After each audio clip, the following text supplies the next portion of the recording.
Hallo YouTube, ich bin Marco, ist mein Bruder Franco.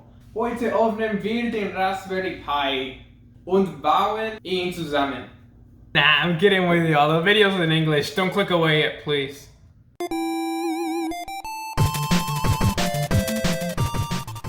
So today we're gonna unbox the Raspberry Pi 4. I was planning to get a 3, but this one was the one they had at Best Buy. This is the one we're gonna do.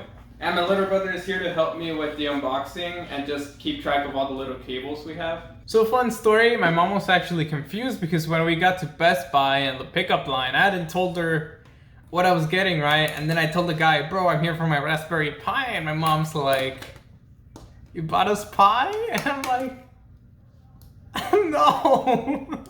So yeah, I ended up getting a Raspberry Pi 4. As you may remember from my last video, I was trying to get a Raspberry Pi 3. So this kind of changes things a bit because this means I won't jump into the rover thing just yet. This means I'm going to stick a bit more to the programming thing. I'm gonna check out, this is more of an actual computer. I'm not planning on mounting this. In fact, if I decide to go down the rover thing, I might as well actually get a Raspberry Pi Zero, you know, like the even smallest one, now that I have an actual, this one has 4 gigs of RAM. I don't want to use that in a RC car, you know? Yeah, like, you know? So it's kind of ironic how getting something better just sort of changed my plans. It's not a bad thing though. All right, and so I got this on Best Buy, and this Canakit was about $100. I was planning to get the Raspberry Pi 3 so I could get it for only $35, but this is what they had, and I'm not disappointed with it because it does come with the case. The Raspberry Pi 3 wouldn't have come with the case or any of the cables. And let's open it. Open it. See, read me first. We'll read it last. Customer service, always great to hear. Oh, this is actually probably relevant. This is for the little pins. Yeah, this is gonna be important later on. So we're gonna unbox everything. So this is the HDMI to micro HDMI. This is the fan, because apparently this model comes with active cooling fan, which is really nice because I know I'm gonna overheat this and all the gaming I'm clearly gonna do on this Raspberry Pi. Probably USB-C. Okay. This is the power supply. Raspberry Pi case. So the plan was to 3D print a case, and we're gonna have to see about that because now we actually have a case. Okay, and this is, oh, this is the SD card. Great. Static shield. Okay. And here is our Raspberry Pi. These are probably our heat sinks. This is our SD card reader. And this is our quick start guide. So this should hopefully guide us on how to assemble it because I have never done this before. And so we're gonna learn together and mess up together. So you might not want to do this along with me. Huh. Alright, so we're gonna go ahead and take out the case first. The manual suggests you actually put in the Pi inside the case first thing. So. Oh, wow, it looks glossy, looks real nice.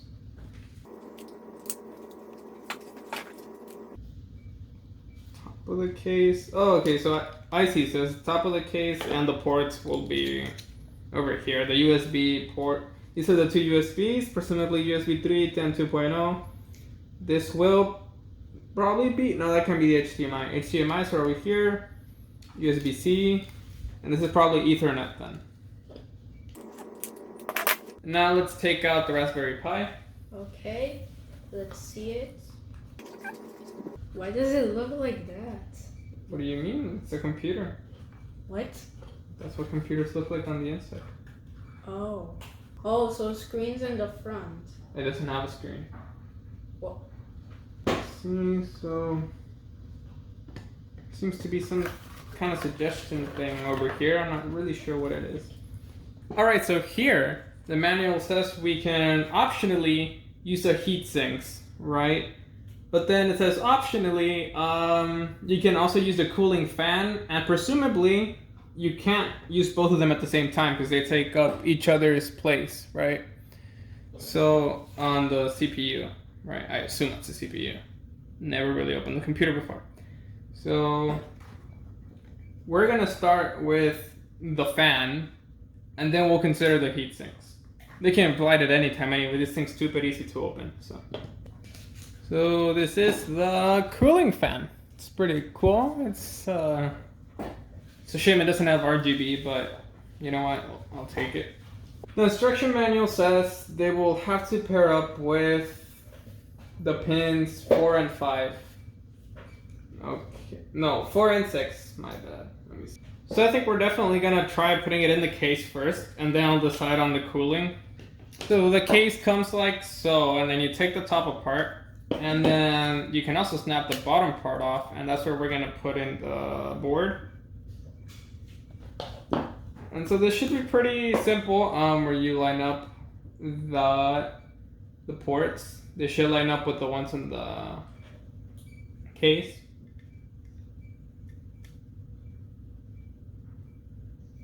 There doesn't look like there's too much room for error here, so hopefully that keeps us from messing up. Please. What I'm actually pretty confused about is that obviously the heat sinks have an adhesive, so they stick to the chips, but the fan doesn't seem to have anything of the sorts. It doesn't even have thermal paste, which is, it's really something really small, so I understand why. But it seems to have these screw holes, and where would they? Oh, okay, I got it. Let's try putting the top in first. So we're gonna close the sandwich. Oh, I'm sorry, the pie. Huh. There's a little snap, snap, snap. Ah, beautiful. So then let's plug in the red. This is actually a little bit annoying because now I have to. I guess this should fit in here, I suppose. If you notice, the fan has these little holes, so I assume they were for screws, but no, the top of the case just has these little plugs where they should fit. And I don't think orientation matters too much. But if we do it with the cables down this way and the Canakit up to the case, I think we get the most travel for the case. I realize you won't be able to see because of my hands in the way, so I'm sorry. But these two are supposed to go in 4 and 6 little pins. You can just count them up if you have one. Now what kind of bothers me at this, there's different orientations for these little plugins, and I'm not sure if I'm putting them in right, but I'm gonna hope there's just not one correct way of doing it. It's kind of frustrating, but okay. Now we got them plugged in there.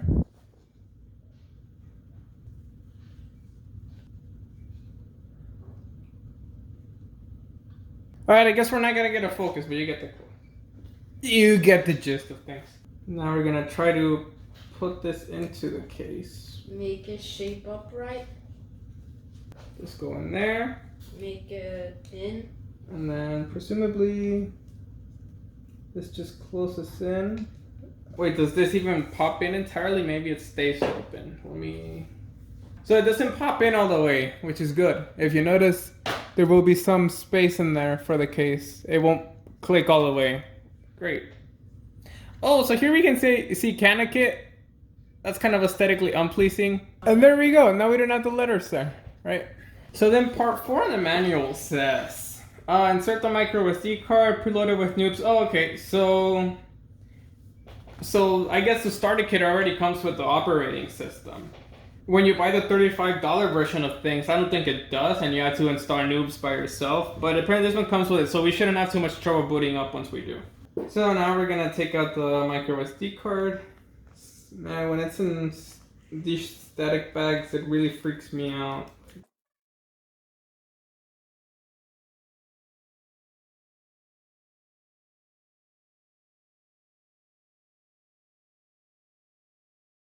Here is the micro SD card. Yep, I don't see these often, but when I do, it's with both of my eyes. It probably goes in there. Yeah, it would go here. You'll see here it says micro SD. Apparently they made it a really clear point to add this after you put the case, because if you put it beforehand, you might damage it because it sticks out ever so slightly apparently.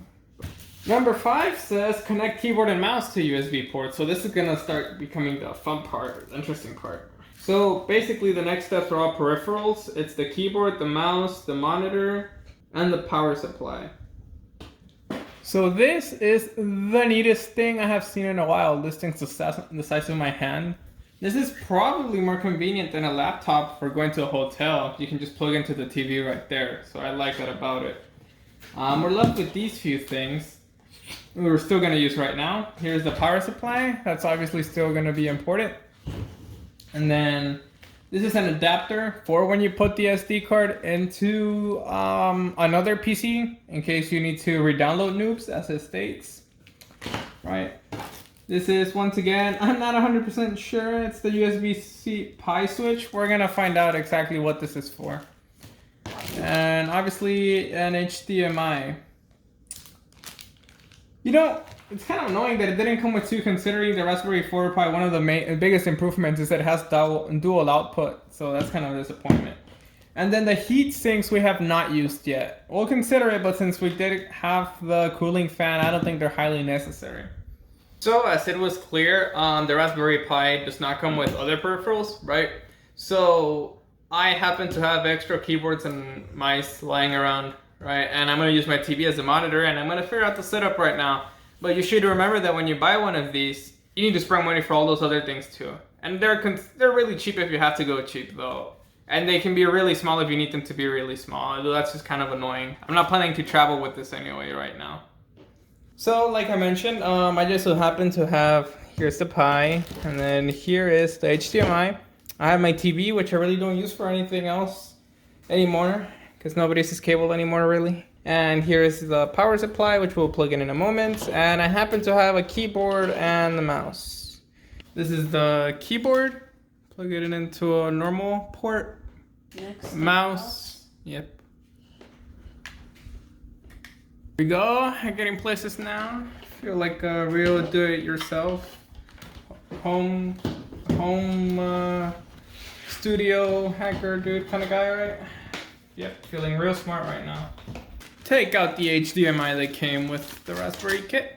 If you don't have one, you have to ensure that it is a cable with both micro HDMI and normal HDMI, because the entries on the Pi are micro, unlike previous models.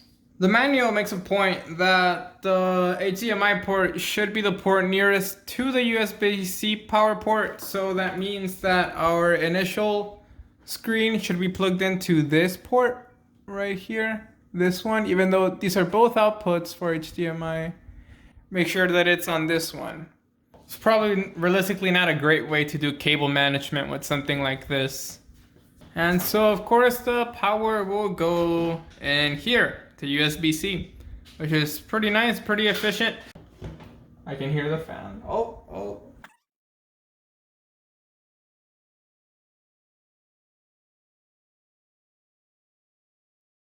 Alright, it booted. Now I need a mouse pad because my mouse is not cooperating. I sure hope it's just a mouse pad. Alright, yeah, it's definitely the mouse pad now. I have proper control over it. Oh, wow, that's some very sensitive settings on it.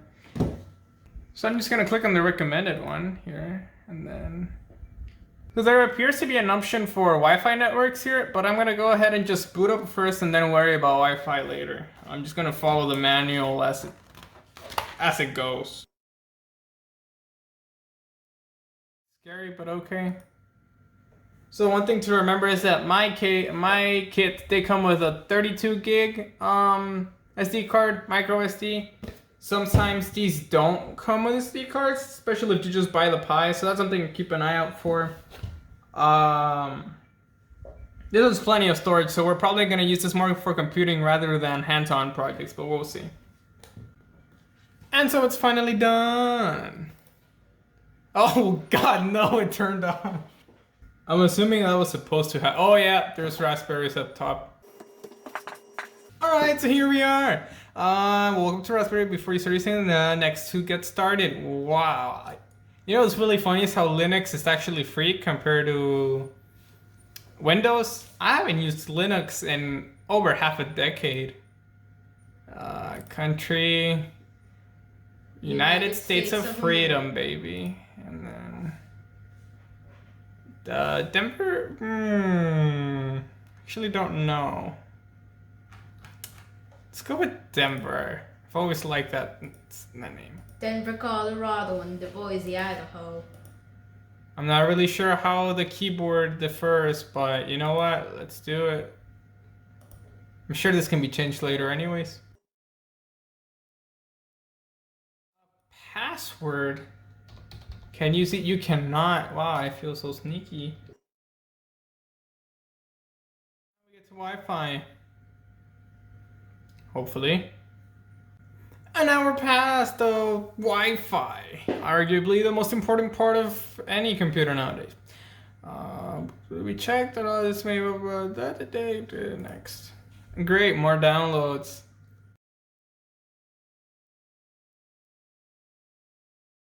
This is kind of frustrating, but I've heard that it's always better to be up and dating than to be up and single. So I just found out that Linux is not nearly as conservative as Windows.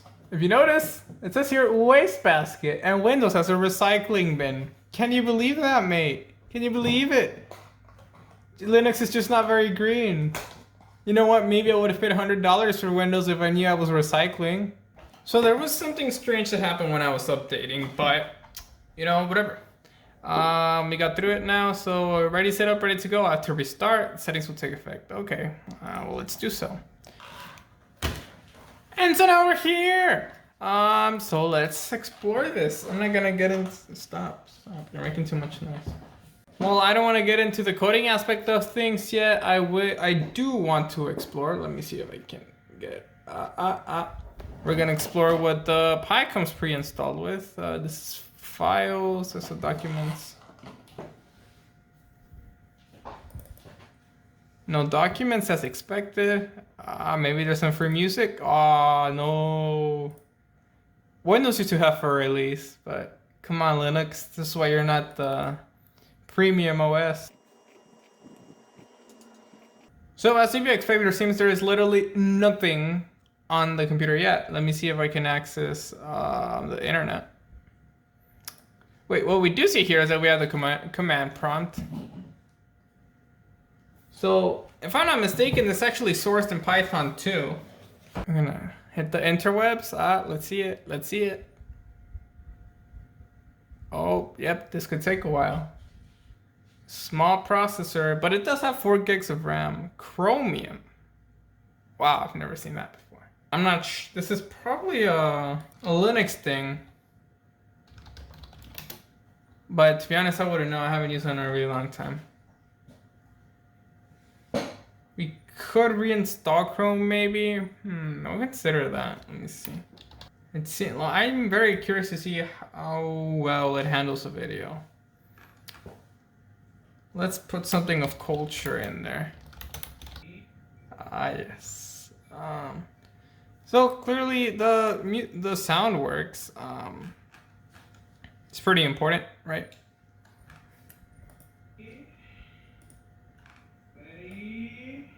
Interestingly, these things are less difficult to work with than an actual computer.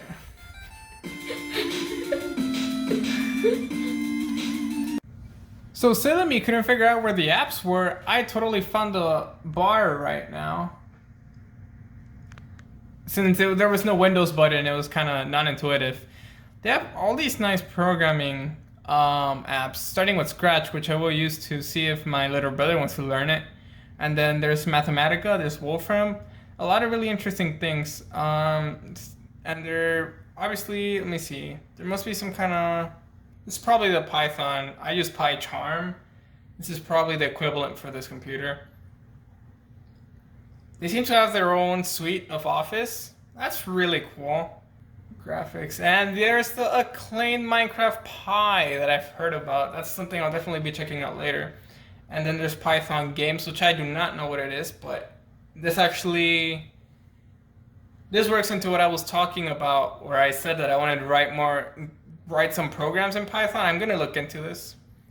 Accessories, just the basics, projects. This is really nice, and there's your shutdown button, which you must use. There it is. Yeah, this is great. So you've made it to almost the end of the video. So I had my brother helping me in this video because he's in 4th grade, and I'm still trying to find out what he wants to do later with his life. He doesn't even know. My parents don't know. I don't know, right? He still doesn't know himself. He didn't really understand what coding was until I just explained it to him, right?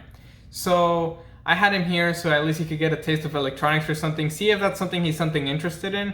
He has no way of knowing that until he tries a little bit of everything, right? So yeah, it was great about the Pi is that it already comes with Scratch pre-installed, and so I'm gonna figure out how to use Scratch, and I'm gonna teach him how to use Scratch, and if he finds interest in it, well then great, and if he doesn't, then I'm not gonna force that on him.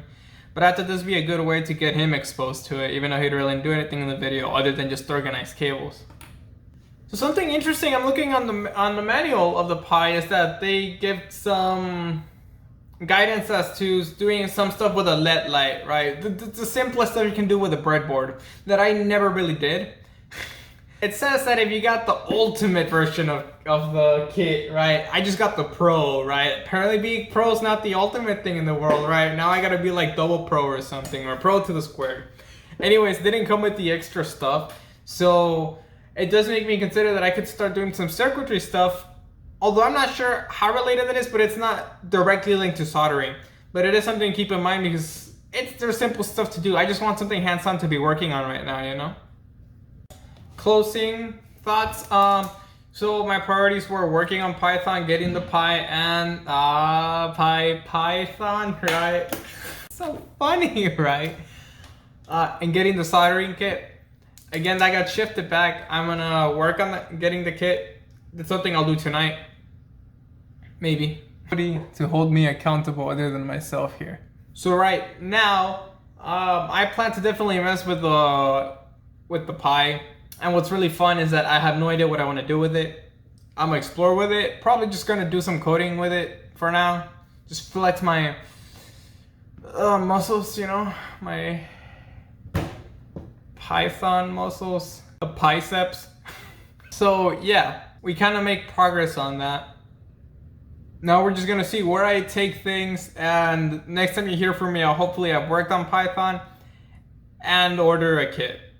So thank you for watching. I'll see you in the next video. Make sure to leave a like, subscribe, leave a rating, a video response, comments, share this video on all social media, including Kick, and favorite this video. I don't think favoriting was ever a thing though. Add this to your watch later so you can watch this later again.